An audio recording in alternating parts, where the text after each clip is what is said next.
అందరికీ నమస్కారం. ఈరోజు చెప్పబోయే టిప్ ఏంటంటే, మన సమయాన్నే కాదు, మన మెంటల్ హెల్త్‌ని కూడా చాలా బాగా కాపాడే అద్భుతమైన టెక్నిక్. అదే సేయింగ్ నో.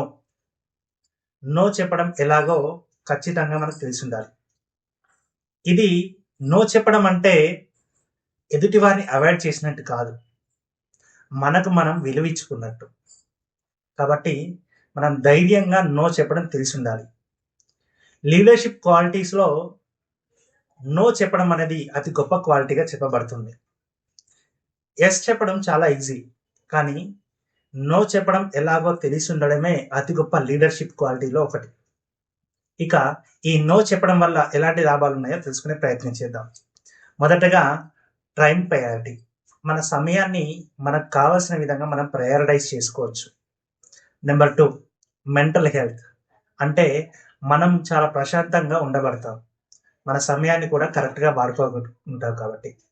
మూడవది మన గోల్ ఏంటో దానికి స్టిక్‌గా దానికోసమే వర్క్ చేయడం జరుగుతుంది. అంటే ఫోకస్డ్‌గా వర్క్ చేయడం జరుగుతుంది. మన లక్ష్యాలేంటో కూడా తెలుసుకొని వాటి కోసమే పనిచేసే అవకాశం ఉంది. Next building self respect. అంటే మన పట్ల మనకు వాల్యూ కూడా పెంచుకునే వాళ్ళం అవుతాము. కాబట్టి సేయింగ్ యెస్ అని కాకుండా కొన్ని సందర్భాల్లో సేయింగ్ నో కూడా కొంచెం ధైర్యంగా చెప్పే ప్రయత్నం చేయండి. తెలుగులో కూడా చెప్తుంటారు మొహమాటాన్ని వదలండి అని.